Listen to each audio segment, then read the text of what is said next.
کیا ایران اپنی رائے منوانے میں کامیاب ہو پائے گا؟ اس سب پر بات کرنے کے لیے ہمارے ساتھ موجود ہیں بین الاقوامی امور کے ماہر ڈاکٹر قمر چیمہ صاحب. آپ کو ویلکم کرتی ہوں سنو راؤنڈ اپ میں. ڈاکٹر صاحب، امریکہ کا اچانک مذاکرات کی بات کرنا اور ٹرمپ کا کہنا کہ پس پردہ مثبت مذاکرات ہوئے ہیں، اچانک اس تبدیلی کی کیا وجہ ہو سکتی ہے جبکہ ایران کھلے عام اس کو مسترد کر رہا ہے اور ٹرمپ کو جھوٹا قرار دے رہا ہے؟ جی دیکھیے، پہلی بات تو یہ ہے کہ مجھے یہ لگتا ہے کہ جنگ جو ہے وہ لمبی ہو گئی ہے. امریکہ کے انٹرسٹ میں نہیں تھا جنگ کو لمبا کرنا. ان کا انٹرسٹ یہ تھا کہ ہم جائیں گے 4-5 دنوں کے اندر جنگ کنکلوڈ ہو جائے گی، ٹاپ لیڈرشپ کو ایلیمینیٹ کر دیں گے، اپنی مرضی کے بندے انسٹال کریں گے. وہ سارا کچھ نہیں ہوا. دوسری بات یہ ہے کہ اگر آپ دیکھیں کہ کتنے بڑے پیمانے پہ گلوبل جو آئل کی سپلائی چین ہے وہ متاثر ہو رہی ہے. آپ فرٹیلائزر کو امیجن کریں کہ دنیا میں کتنی زیادہ متاثر ہو رہی ہے جو مڈل ایسٹ سے بن کے دنیا میں جاتی تھی. آپ ایویشن انڈسٹری کو دیکھیں، انفلیشن کو دیکھیں. اب ہمارے جیسے ملک تو چلو ٹھیک ہے، ہمارے پاس اسٹریٹجک آئل ریزرو نہیں ہوتے، لیکن چائنا، یورپ، برطانیہ، امریکہ جہاں پہ اتنے زیادہ اسٹریٹجک آئل ریزرو پڑے ہوئے ہیں وہاں پہ بھی انفلیشن ہو گئی اور تیل مہنگا ہو گیا. تو ٹرمپ صاحب کے اوپر تو پہلے ہی بڑا بوجھ تھا کہ مڈ ٹرم الیکشن آ رہے ہیں تھوڑے دنوں، کچھ مہینے بعد. تو وہ سمجھتے ہیں کہ میں نے مہنگائی شروع کر دی ہے اور امریکہ کے اندر اس وقت گروسریز بڑا بزنس کا مسئلہ بنا ہوا ہے. تو ٹرمپ صاحب سمجھتے ہیں کہ میں ایک غلط کام کر بیٹھا ہوں، تو اس کے لیے اب وہ چاہتے ہیں کہ اس کو کنکلوڈ کریں. اسی لیے اب یہ باتیں آ رہی ہیں اور ایران پوزیشن آف اسٹرینتھ سے بات کر رہا ہے. ایران کہتا ہے جی مذاکرات ہی نہیں ہو رہے. حالانکہ ظاہری بات ہے بیک چینل ٹاکس ہو رہی ہیں جس میں پاکستان کا بھی نام آیا اور بہت ساری چیزیں آ رہی ہیں. تو مجھے لگتا ہے کہ یہ وہ جو پریشر ہے امریکی صدر کے اوپر فائنینشیل مارکیٹس کا، انفلیشن کا، اور پھر اپنی ڈومیسٹک پالیٹکس کا خطرہ ہے کہ اگر وہ سیٹیں نہیں لے پاتے تو ان کو امپیچ بھی ہو سکتے ہیں. تو بہت سارے چیلنجز ہیں امریکی صدر کے سامنے جس کو لے کر کے، اور پھر میڈیا بھی امریکہ کا ان کو سپورٹ نہیں کر رہا. تو میرا خیال ہے یہ کچھ مسئلے ہیں. جی ٹھیک ہے. اور ایرانی حکام کی جانب سے جو رپورٹ سامنے آئی ہے اس میں 6 شرائط یا کنڈیشنز کا ذکر کیا گیا ہے، لیکن سب سے اہم کنڈیشن مڈل ایسٹ سے امریکی اڈوں کا خاتمہ ہے. آپ کو لگتا ہے کہ امریکہ اس حد تک کمزور ہو گیا ہے کہ وہ یہ شرط بھی مان لے گا؟ دیکھیں، مجھے ایسے لگتا ہے کہ یہ اڈے تو ختم نہیں ہوں گے، اور دوسری بات یہ ہے کہ یہ کام جو ہے وہ عرب دنیا بھی نہیں مانے گی. اور تیسری بات یہ بھی ہے کہ دیکھیں، ایران کوئی یہ تو نہیں کہہ سکتے کہ ایران نے یونیلیٹرلی یہ جنگ جیت لی ہے. ایسے تو نہیں ہے کہ ایران جو مرضی ڈکٹیٹ کرے گا تو وہ ہو جائے گا. ہاں، ایران کے اوپر حملہ ہوا ہے، انٹرنیشنل لا کی وائلیشن ہے، بین الاقوامی قوانین کو توڑا گیا، یہ سب کچھ بات ٹھیک ہے، لیکن سوال بڑا سیدھا سا ہے. سوال یہ ہے کہ ایران کو اتنی سخت شرائط جو رکھے گا، بیسیکلی وہ سمجھتا ہے کہ اگر یہ سخت شرائط رکھیں گے تو کچھ ہمیں ملے گا. لیکن میں سمجھتا ہوں کہ اگر سب سے بڑی ان کی یہ بات مان لی جائے کہ ایران کی کو سیکیورٹی گارنٹیز دی جائیں کہ کوئی بین الاقوامی قوانین کی خلاف ورزی کرتے ہوئے ایران کے اوپر دوبارہ حملہ نہیں کیا جائے گا، تو میرا خیال ہے وہ سب سے ویلڈ ہے. لیکن کیونکہ آپ دیکھیں باقی جو عرب ممالک ہیں وہ تو سمجھتے ہیں کہ ان کی سیکیورٹی جو ہے وہ اسی چیز سے ہے کہ امریکی انفراسٹرکچر وہاں پہ، سیکیورٹی انفراسٹرکچر وہاں پہ رہے. لیکن وہ تو اس جنگ میں اور اس سے پہلے بھی ان کو ریئلائز تو ہو ہی گیا ہوگا کہ یہ جو اڈے جن کی سیکیورٹی کے لیے تھے وہی ان کے لیے ایک بہت بڑا چیلنج ثابت ہوئے ہیں اور اسی کے نتائج یہ بھگت رہے ہیں. دیکھیں، یہ بات آپ کی ٹھیک ہے، لیکن سوال یہ پیدا ہوتا ہے کہ یہ بات کہ اب ایران جو ہے وہ اس نے جتنے حملے کیے ہیں ان ملکوں کے اندر یہ انہی ملٹری بیسز کی وجہ سے ہوئے ہیں. تو یہ بھی ایک ڈسکشن اب شروع ہوگی کہ کیا واقعی ان کی یوٹیلیٹی کیا ہے ملٹری بیسز کی، اور جتنا ان ممالک کو، ان کی اکانومی کو نقصان ہوا ہے، ایویشن انڈسٹری کو نقصان ہوا ہے، ٹورزم انڈسٹری کو نقصان ہوا ہے، تو یہ سوال اب تھوڑے سے اٹھیں گے. اور لیکن پھر بھی مجھے یہ لگتا ہے کیونکہ دیکھیں یہاں پہ جو سٹرکچر ہے گورنمنٹ کا وہ اس طرح کا ہے کہ مشکل کام نظر آتا ہے کہ یہ ملک جو ہے امریکی اڈوں کو یہاں سے جو ہے وہ ختم کریں اور امریکہ سے کہیں. تو یہ یا تو ان کو بہت بڑے پیمانے پہ اپنے ملٹری انفراسٹرکچر پہ انویسٹمنٹ کرنی پڑے گی، بڑی فوج بنانی پڑے گی. تو میرا خیال ہے یہ اس طرح کی چیزوں کے لیے بھی ٹائم چاہیے ہوتا ہے. ٹھیک۔ تو امیڈیٹلی تو اڈے بھی ختم نہیں ہوں گے، امیڈیٹلی اتنی بڑی فوج بھی نہیں بنائی جا سکتی. تو میرا خیال ہے کہ یہاں پہ اسی طرح چیزیں چلیں گی جس طرح. ٹرمپ کی جانب سے یہ بھی کہا گیا کہ مذاکرات میں ایران کو افزودہ یورینیم امریکہ کے حوالے کرنا ہوگا اور ابنائے ہرمز فوری طور پر کھولنی ہوگی. آپ کیا سمجھتے ہیں ایران جس طرح اس وقت ہم سیفر سائڈ کہہ سکتے ہیں کہ اپر ہینڈ پر ہے، وہ یہ شرط مانے گا؟ دیکھیں مشکل لگتا ہے. دیکھیں اگر آپ کو یاد ہو کہ جب پہلے جنیوا کے اندر مذاکرات ہو رہے تھے تو ایرانی فارن منسٹر اس حد تک تیار ہو گئے تھے کہ ہم کہیں نہ کہیں پہ یہ بات مان جاتے ہیں کہ جو 400 کلو کے قریب جو ان کے پاس انرچڈ یورینیم ہے اس کو یہ ڈاؤن بلینڈ کر دیں گے. اور وہ بھی ظاہری بات ہے انٹرنیشنل اٹامک انرجی ایجنسی کی مدد سے کریں گے. اب سوال یہ پیدا ہوتا ہے کہ اب تو حملہ ہو گیا، ایران کا نقصان بھی ہو گیا، ایران کے آیت اللہ خامنائی بھی شہید ہو گئے ہیں، ان کا بہت زیادہ فوج کے جنرلز بھی شہید ہو گئے ہیں. کیا اب ایران مانے گا کہ نہیں مانے گا؟ اس وقت تو پوزیشن بالکل اور تھی، آج کی پوزیشن بالکل اور ہے. آج کی پوزیشن یہ ہے کہ ان کو کیا فائدہ کیا ہوگا؟ کیا صرف یہ ہے کہ جو نقصان ہونا تھا وہ تو ہو چکا ہے، اب اس کے بعد بھی اگر وہ وہی شرائط پہ مان جاتے ہیں تو اٹ مینز کہ ایران کو تو پھر کوئی لمبا چوڑا اس سے فائدہ نہیں ہوگا. تو اب یہ میرا خیال ہے یہ ایسے سوال ہیں جن کے اوپر ظاہر بات ہے نیگوسیشنز جو ہیں وہ ہوں. اور یہ جو اسٹریٹجک لحاظ سے جو سب سے بڑا مسئلہ جو امریکہ سمیت دنیا کو درپیش آیا ہے وہ ابنائے ہرمز کی بندش تھا، اور بعض عالمی اداروں نے اس طرح رپورٹ کیا ہے کہ ایران ابنائے ہرمز سے گزرنے والے ہر جہاز سے 10% ٹیکس وصول کرے گا اور اس طرح سالانہ $800 ارب کے قریب ٹیکس اکٹھا کر کے جنگ میں ہوئے نقصان کا ازالہ کرے گا. کیا ایسا کوئی پلان مذاکرات میں قبول کیا جا سکتا ہے؟ دیکھیں ٹرمپ صاحب نے ذکر تو کیا کل اور انہوں نے کہا ہے کہ جناب ہم آیت اللہ اور میں جو ہے وہ مل کے اس کو چلائیں گے. ہو سکتا ہے وہ اس سے کوئی فائنینشیل بینیفٹ لینا چاہیں. وہ کیا فائنینشیل بینیفٹ لیں گے یہ تو ٹرمز اینڈ کنڈیشنز اب طے ہوں گی، ڈسکشن ہوگی تو تبھی پتہ چلے گا. لیکن کیونکہ بات یہ چلی تھی کہ امریکہ جو ہے وہ اپنے فائنینشیل کو بھی کمپرومائز نہیں کرنا چاہتا، اور وہ امریکہ سمجھتا ہے کہ بھائی اگر اس طرح چیزیں چل پڑیں کہ وہ آئے تو اس چکر میں تھے کہ بھائی چلو ایران کا تیل جو ہے اس کے اوپر بھی ہمارا انفلوئنس ہوگا، وہ تو نہیں ہوا. تو اب اس طرح کی کوئی لاجسٹیکل سپورٹ جو ہے وہ لی جا سکے، کیونکہ آپ کو پتا ہے کہ یورپین ممالک یا باقی ممالک جو ہیں وہ بھی اس میں ایران کے قریب امریکہ کے ساتھ نہیں ملے اور انہوں نے اسٹریٹ آف ہارموز جو ہے اس سے وہ نہیں کھلوائی. تو ہو سکتا ہے ایران وہ سمجھتا ہے کہ کیونکہ اس خطے میں ایران کے پاس پاور ہے اور میرے پاس پاور ہے تو ٹھیک ہے ہم دونوں ہی اس کے اوپر کنٹرول کریں گے. تو ایسی چیزوں کی جو چوائس ہے وہ نظر آ رہی ہے. اب دیکھتے ہیں کہ یہ ایران امریکہ یہ انگیجمنٹ کیسے کرتے ہیں.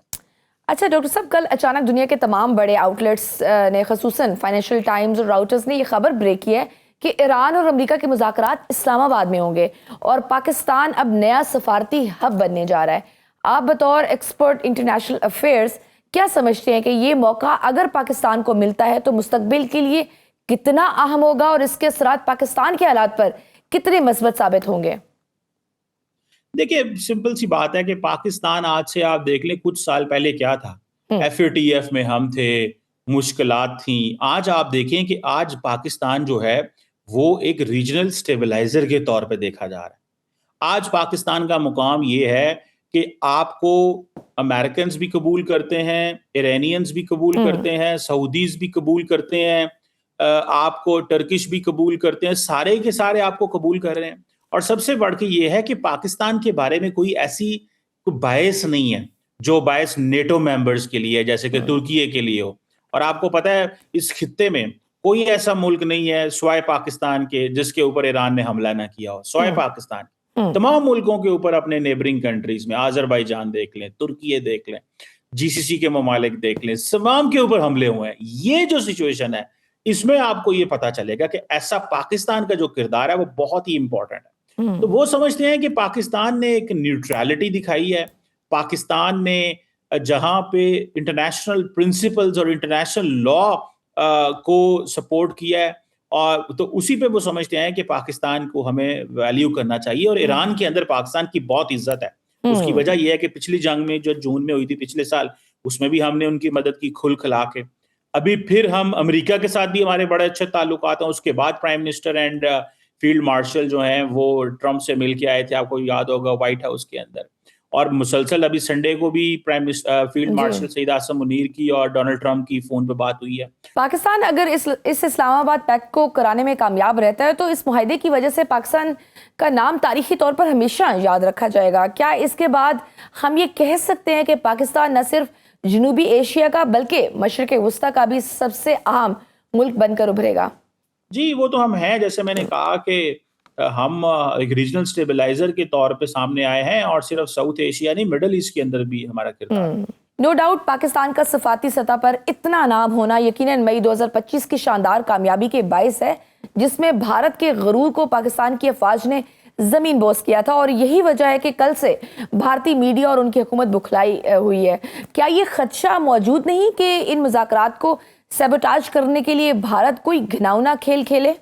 دیکھیں کیا کھیل کھیل سکتا ہے وہ, زیادہ یہاں پہ دہشت گردی کروانے کی کوشش کریں گے تو وہ ہمارے اگر ایسی کروانے کی کوشش کریں گے تو ہم تو پہلے ہی ایکسپوز کر رہے ہیں, مزید ایکسپوز کریں گے ان کو.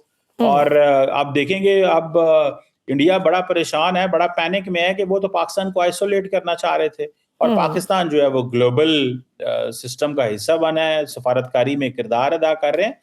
تو میرا خیال ہے انڈیا کو برداشت کرنا پڑے گا, اس کے علاوہ ان کے پاس کوئی چانس نہیں ہے. لیکن بھارت کو تو پاکستان سے مسئلہ ہے, وہ اس حوالے سے ان مذاکرات کو کہیں نہ کہیں سیبوٹاج کرے گا, مگر اسرائیل کو تو امن سے مسئلہ ہے. کیا گارنٹی ہے کہ امریکی ایرانی وفد جب پاکستان میں مذاکرات کر رہا ہو تو ماضی کی طرح اسرائیل حملہ کر دے؟ ایسی صورتحال میں اسرائیل کی گارنٹی کون لے گا؟ کیا امریکہ اس پوزیشن میں ہے کہ اسرائیل کی گارنٹی لے سکے؟ دیکھیے ظاہری بات ہے, امریکہ اس پوزیشن میں ہے کہ وہ اسرائیل کی گارنٹی دے سکتا ہے, اور وہ دے گا, اور ان کے علاوہ تو کوئی اور نہیں دے سکتا, نہ کوئی یو این ہے, نہ یورپ ہے, نہ برطانیہ ہے. تو میرا خیال ہے کہ جب پاکستان یہ مذاکرات کروا رہا ہوگا ایران اور امریکہ کے بیچ میں, تو اسرائیلی تو بیچ میں کوئی بھی نہیں بیٹھا ہوگا, تو امریکنز ہی بیٹھے ہوں گے.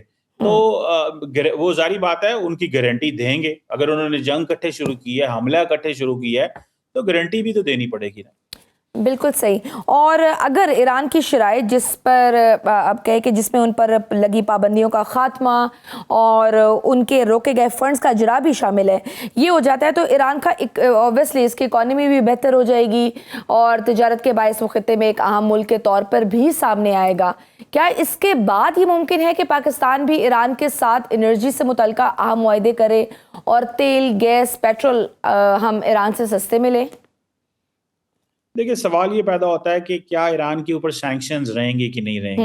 ایک تو بات یہ ہے, تو اگر ایران کے اوپر سینکشنز رہیں گی تو ظاہری بات ہے چیزیں چیلنجنگ ہو جاتی ہیں. دوسری بات یہ ہے کہ ہمارا جو انفارمل ہماری ٹریڈ ہے ایران کے ساتھ وہ تو چلتی رہے گی, تو وہ ہے پہلے بھی ہے. تو میرا خیال ہے کہ ہم اسی پہ کام کرتے رہیں گے, لیکن اگر ایران کے اوپر سینکشنز تھوڑی کم ہوتی ہیں تو ہماری اکانومی کو بھی بہتری ملے گی. جب ہم بہت ساری چیزیں افغانستان ایکسپورٹ نہیں کر پا رہے, ہمارے بارڈر بند ہے کیونکہ وہ دہشت گردوں کو یہاں بھیج رہے ہیں, تو میرا خیال ہے کہ یہ ایک اچھی چوائس اینڈ آپشن.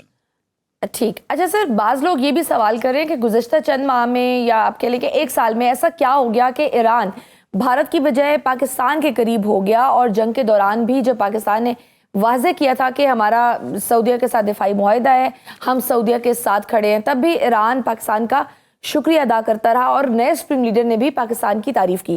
آخر وہ ریٹرن پالیسی کیا بنی کہ ایران پاکستان کے اتنے قریب ہو گیا؟ دیکھیں اس میں بیسیکلی بھارت کا جو جسے کہتے ہیں نا سامنے آ گیا ان کا اصل چہرہ. اور بھارت کیونکہ اسرائیل کو سپورٹ کرتا ہے, بھارت نے کیونکہ آپ نے دیکھا ہوگا کہ نریندر مودی نیتن یاہو کو ملنے گئے تل اویو, اور وہاں پہ جو جینوسائیڈ ہوا تھا غزہ کے اندر اس کے اوپر سٹیمپ لگائے کہ جی ٹھیک ہے یہ صحیح ہوا جو کچھ ہوا ہے. تو مجھے ذاتی طور پہ لگتا ہے کہ ایرانی اس چیز سے ناراض ہیں, اور بہت سارے کہا جاتا ہے کہ انڈینز پکڑے بھی گئے تھے ایران سے, اسی لیے ایران نے وہاں پہ جو آن ارائیول ویزا تھا انڈینز کے لیے وہ بھی بند کر دیا. تو مجھے لگتا ہے کہ یہ ایک ویری چیلنجنگ تھنگ جس چیز کی وجہ سے ایران ہے اس نے بھارت کے حوالے سے پالیسی چینج کی.